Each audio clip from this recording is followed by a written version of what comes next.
A very wonderful day, our viewers out there. Welcome to the program Perspective on ITV. My name is Chuka Onguhai. Perspective will look on a variety of issues with profiling solutions. Last week we were here on the program, and of course this week we are back here. This week I will be looking at contemporary Nigerian leadership challenges, and of course with looking at the way forward in these leadership challenges. You agree with me that so many talks around in social media, of course, amongst the Nigerians relate to the issue of leadership problems that we face that has made us remain where we are. With me in the studio to discuss this today on leadership challenges is no other than Ambassador Francis Adegbenege. Of course, he is a peace practitioner as well as a political analyst here in the FCT. Welcome to the program, sir. Thank you very much for having me here. Leadership challenges, and of course the way forward. Now let's look at, let's go down to history. Let's look at our forefathers. Let's look at our independence. Quite a number of persons have said after our independence, our forefathers were actually on the right track in fostering issue of development, of peace, and of all that in our system. What's your take? And of course, where do you think we got this whole issue of leadership problem? Where did it start from? Yes, thank you very much. I think number one, I will start by saying that one of the areas that our founding fathers got it right was, then you remember that during Sardauna normally will go to the west and to the other part of the nation to see what of the development program that they are engaged on there, and he returned them back to the north. And that was why you see that, like the rail line that you see today passing through the north, it was from the west. During Sardauna, when he discovered that they are doing this is taking place in the west and going there, he said, okay, we can implement this also in the north. And that was why we see that the rail line moves down from Lagos down to street, down to Kano, Sokoto, and host of others. So, and you discover that leadership structures of today has not really done very quite well to promote socio-economic development and also harness the resources of the nation. And if you look at it very well, you will discover that, you see, leadership is about influence. It's just one word: influence. And the difference between the leadership styles of our founding fathers and the leadership styles of our leaders of today, you will discover that our founding fathers served us as a leader because they understand what leadership is all about. So it was all about service, and they served the nation. But our leaders of today are not serving the nation, but rather they are ruling the nation. And that is why we are faced with enormous challenges, enormous leadership challenges in our society of today. So, and as such, we need to revamp so many laws, so many aspects that has not, make us to understand or to enjoy the dividends of leadership, also the dividends of democracy. Because I will put this to you. You discover that before now, leaders tend to see it, anybody that has been elected as a leader tend to see that it's a situation whereby you have to make sure you are at the top of other peers that are all leaders. But today it's not like that. It's about sharing, about kill and divide, about take it, and about us and about our families. So looking at the crop of leaders as you talked about, where did they get it wrong as it stands? Because if our founding fathers served, and of course this particular set of leaders we are having, with the terms you used, ruling, so what is the difference? Where did they get this whole thing wrong? Thank you very much.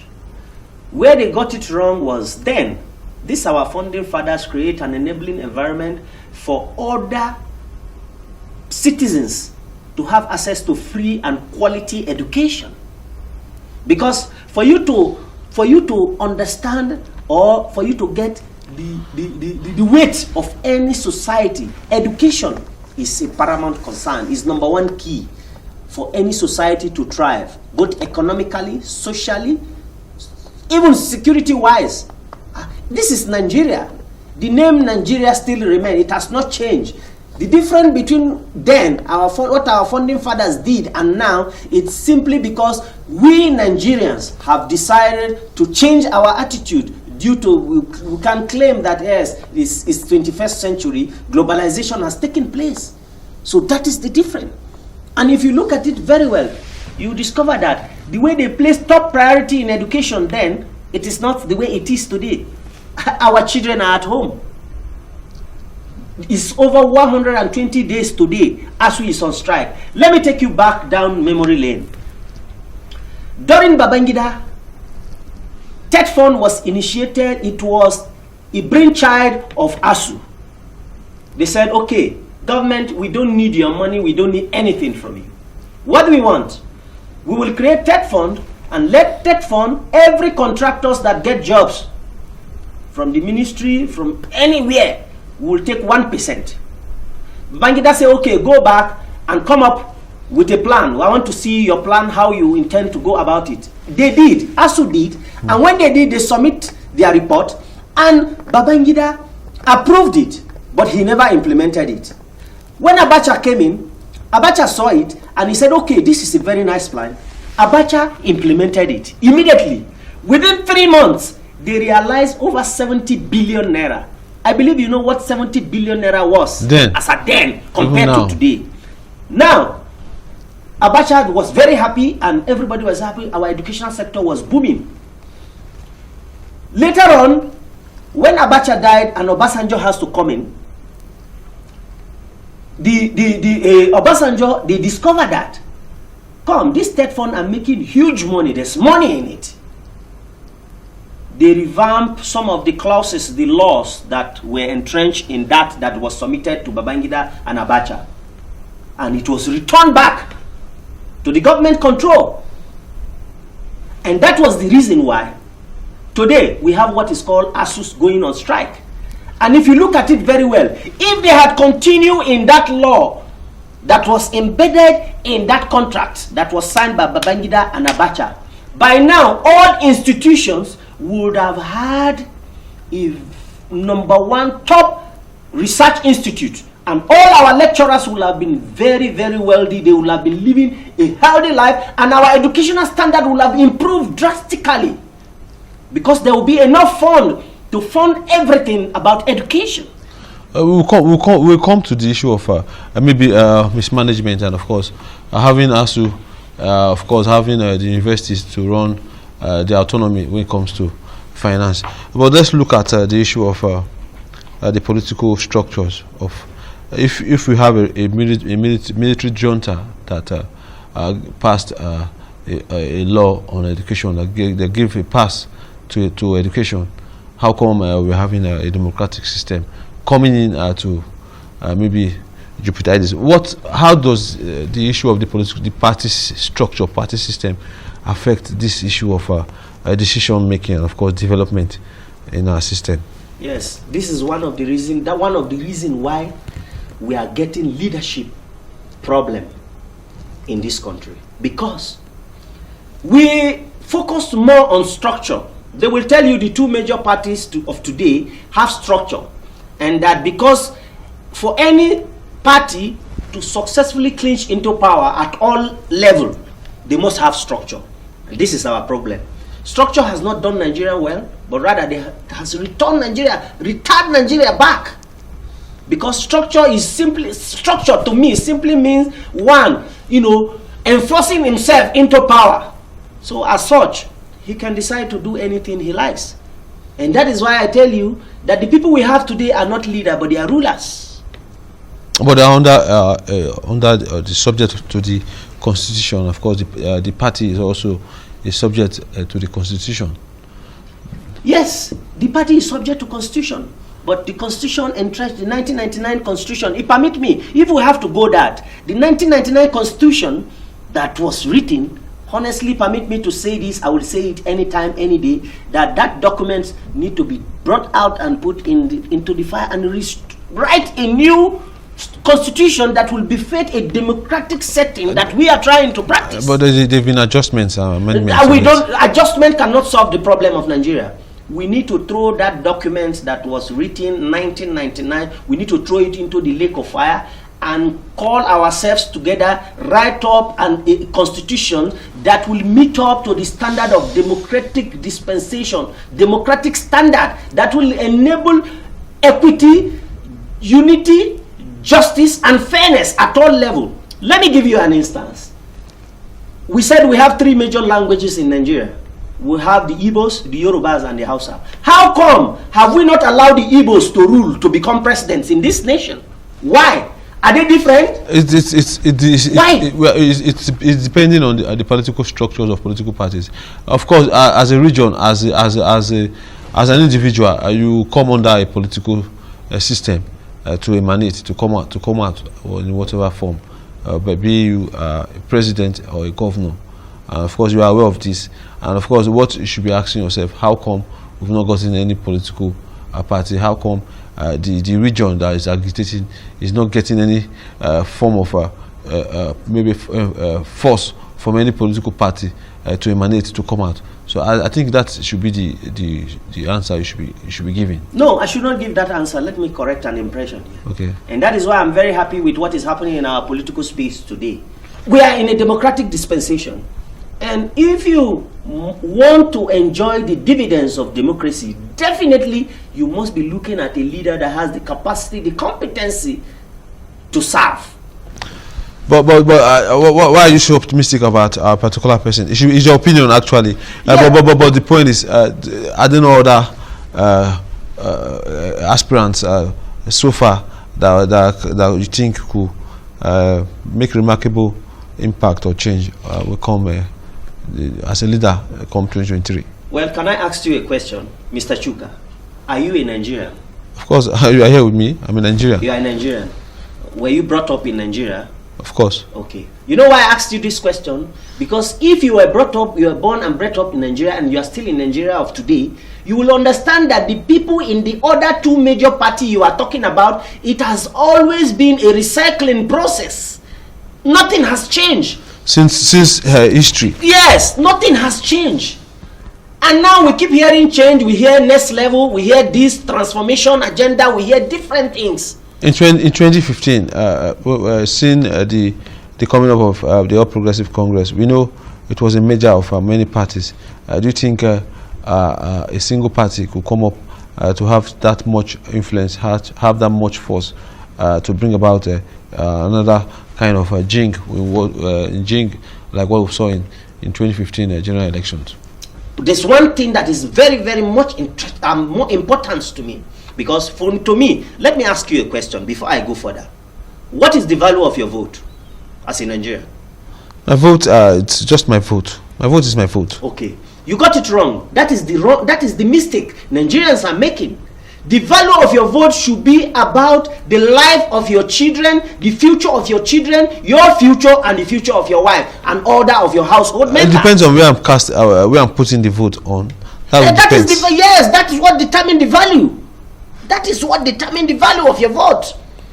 Let me give you an instance. I just gave you 2 words. I told you, it is a time for Nigeria to decide. Either to be served with the dividends of democracy, with good governance, and to be served with everything that is coming with good governance and dividends of democracy, or to be ruled from. Well, let's look at the impact of electorate. Let's look at the impact of the party itself. You understand? We've seen the PDP coming out with their candidate, but we've not seen some other parties not done their primaries like the All Progressive Congress, but having young persons coming out to in form of party faithfuls. What's your take on young persons?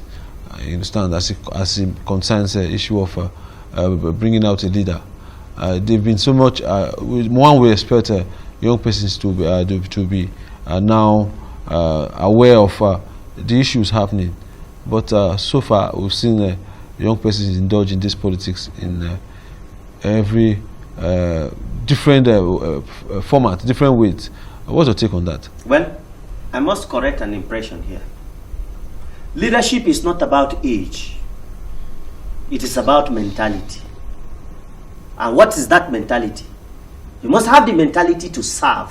Serve the people. You are not serving yourself. You must serve the people. This is what leadership is all about. And I said this earlier, before now, in one of these programs. I said the youth of Nigeria today, mentally, they are not ready. Socially, they are ready. Psychologically, they are ready. But mentally, they are not ready. So, and as it stands, the youths, for now, we need to bring up. That is the reason why me as a person particularly, I am very, very happy to see someone like Peter Obi to come out to say, okay, since it's like this. You remember they asked him what he's going to do as a president if he become. He said what? He said education, education, and education. So because that is the key to any nation that want to thrive socially, mentally, economically, in all ramifications. But as it stands, we have so much decay in the system. Do you think concentrating only on the education sector now will make a remarkable impact and fast redress on the issues we're having? Honestly, I must tell you, education is the bedrock of any nation. We have insecurity. I'm going there. Just hold on. It's the bedrock. What is the cause of insecurity? If people are educated, are well enlightened, will they want to engage in heinous crime? Will they want to engage in exam malpractices? Will they want to engage in prostitution? Will they want to engage in domestic violence? Will they want to engage in rustling, criminality? If the economy is not right as it stands now, bringing in education, I wonder how much impact it will make now. Except maybe like correcting other areas, then going to the education. We are not denying the fact about education, but I still think we need to concentrate on other areas also now that things has gone so wrong. Okay, thank you very much. Let me explain something to you now. We are talking about the contemporary Nigerian leadership challenges. We know what the leadership challenges are. Number one, social challenges. Number two, economic challenges. Number three is what? The number three, the aspect of it is security challenges. Now, taking it from the economic challenges. If today, the economic challenges we have people that have good economic policy, they will know that there is need for fiscal policy to be implemented. Because fiscal policy will help creating an avenue for the government to reduce their spending and probably maybe increase tax or even do the both. Reduce tax, reduce spending. Or increase tax, reduce spending. Number two aspect, monetary policy. See the devaluation of Naira today. And that is why the dollar has become become the king. We're not talking about euro, talking about pounds here. Dollar. That Nigerian currency was even more than the British pounds. But today, dollar has become something else. Now, number three, you talk about supply side policy. That will help. It's a long-term process that will help to increase productivity and efficiency in the economy. Boils down to leadership. Good. Then now, if you now go back to the social challenges that we'll have, you will discover that the only way out is inside that leadership. And under that leadership, the education aspect of it. Because if the people are educated, they definitely must have had the knowledge, the skills required to create jobs for themselves.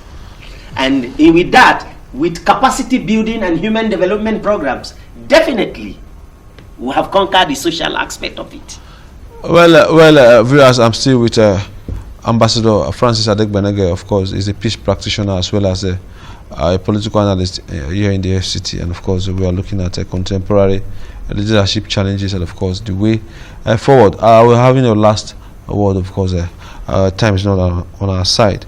We've seen the whole issue. What's your prediction as it stands now concerning our problem, our leadership problem?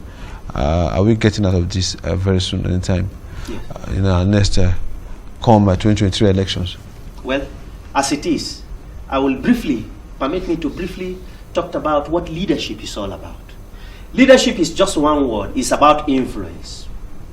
Simple. Now I have told you what leadership is. The next is, how do you influence people? I've told you it's about influence, but now how do you influence people? Now, influence, the first word there is I, integrity. We need a leader in COM 2023, a leader that will have integrity, which will create an avenue for him. He will take a decision regardless of who is watching, who is behind, and who are his people, and who are the cabals around him. But to make sure that his integrity will be geared towards the masses by serving them the dividends of democracy. Number two, in that word, influence. And the next leader we envisage to see in COM 2023 should be someone that can nurture its followers. Because that can influence them. Yes, as a leader, if you cannot nurture your followers, then you are not a leader. Because if you nurture your follower, even while you are not there, it will look as if you are there, present. So we've not been getting crop. We have not had anybody like that. Nurturing leaders. Yes. Number three word, the F there. I talked about influence. F. You must, the leader we envisage to have COM 2023, must have faith in its followers. Who are the followers? Nigerians. So if you have faith in Nigerians, definitely Nigerians too will have faith in you. Look at the government of today. Nigeria have no faith in the government. But there was faith at the initials. Yes, but for now, Nigeria has no faith in the government. So we need a leader that will have faith in Nigerians, and Nigerians too will have faith in them. Chuka, if you don't have faith in me, will you invite me to this program? I have faith in you to deliver, of course, good options for us. Okay, good. Now, the question now back to me. If I don't have faith in you, will I come? I will not be here. So you must have faith in me, and I will have faith in you as well. The next word there is L. As a leader that we want to have COM 2023, must be a leader that will have listening ears to Nigerians, to know when Nigerians are doing well, when Nigerians are complaining, and to see how he will be able to solve Nigerians' problem. The next word there is you.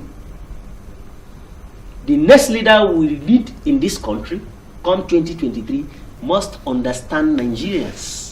Understand when Nigerians are hungry, when Nigerians are not happy, when Nigerians are happy, must know what to do to make Nigerians become very happy. Because, don't forget, a leader must be innovative, because he is not expected to lead himself or his family. He is leading people.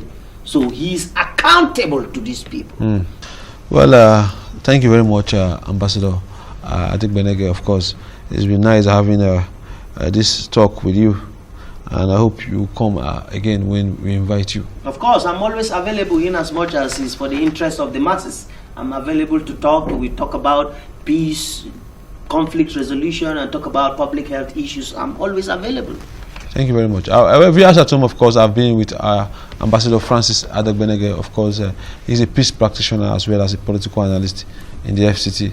We'll be discussing contemporary leadership challenges and, of course, the way forward in Nigeria. Well, you join us at the same time next week on this program. Until then, my name is Chuka. Enjoy the rest of the program, and bye for now.